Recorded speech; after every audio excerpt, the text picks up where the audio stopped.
sort of just to start the political port or emotions, so to speak? Actually, just before I respond to that, it's important for me to let Dunstan know that I'm actually a decorated street veteran. I will put on a suit and look so nice and speak this English, but for the people of my generation, they know that I have worked for and with them in actually delivering things that matter to us. Moving on swiftly, so that just in case there's a necessity of us actually going back, to go back to the trenches, I am not a newbie, and I'm actually a retired general, but I can always be recalled because soldiers don't die. Yeah, they just fade. They only hide. So, but I need to say this. You know, I look at this particular statement and I don't know why it is not even the headline across the country.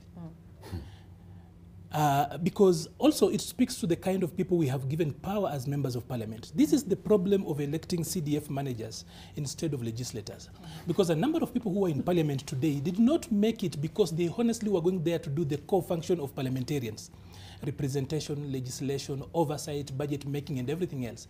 Nowadays, we just need to canvass around as a good CDF manager, because that's what a lot of them are. And by the way, if CDF persists not to be there, I have seen now they're explaining themselves in WhatsApp groups. Those guys who never used to speak because they were waiting for CDF as a big stick to deal with the people in the constituency and ensure that they win their elections. Now, without CDF, they come up with these ridiculous, they start coming to look for relevance. This, for me, is not a priority at this particular time. A regime that has not even had itself instituted is already talking about how to extend a term.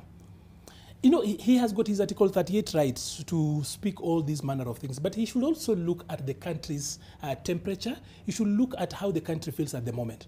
People are angry. People are hungry. And you're speaking about this. William Ruto actually is a practicing Christian from what I have seen and his own confessions. He knows that Jesus did his business and checked out by the year when he was 33 years old. So I know that deep down, William Ruto understands that for leadership, it is not about longevity, it is about the legacy you leave behind. And if anything, there has always been rumor that he will be one person who will seek to extend in office. I'd like him or his handlers or anyone who speaks for him to actually come out and trash this particular talk. Because this is not a priority, this is not where we want to go. Right. But then, quickly, I need to say this. He already said, I don't know how you are going to actually extend term limits by simply going around parliament. Even if you were to do it in parliament, they do not have absolute majority because it's about the constitution, right?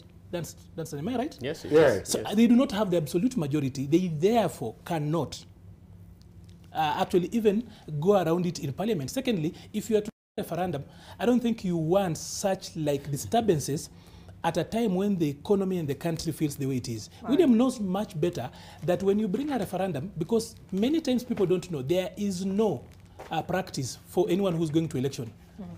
There is no time to actually do a drill. But when you bring a referendum, even your opponents have got an opportunity to actually do a recce and then know how to take on you. We did that mistake in 2005. You know how 2007 turned out. So every time you bring a referendum, you are giving your opponents time to rehearse live. This is a live fire rehearsal. So I don't think William would want us to go that end. All right. So finally, on that particular issue, I need to say this. Bringing up this debate is to strengthen the opposition. I don't think William wants, he might actually say it verbally that he wants a strong opposition, but he doesn't want an opposition that will actually be abrasive, because you bring up this, then you give Raila relevance. You bring up, as in you will actually make him, even Uhuru Kenyatta will actually start looking like a saint. All of a sudden. I don't think this is wise or even safe to bring up this particular conversation. But who can stop this? The person, the object in whom this business is actually being sold for. But he's the one who has sent this guy to tell the nation. I doubt that the people of Fafi want to extend term limits as a priority. I do not think that the children in Fafi, the young people in Fafi, have sent these young, they do not have fees, they probably do not have water, they don't have money to eat, but they have sent their member of parliament that our priority, as you speak, is for you to go and ask for a term limit. That is not what the people of Fafi want. And definitely, I know they have not sent this guy. He has sent himself and he's speaking for himself and probably his stomach. That's where this stops.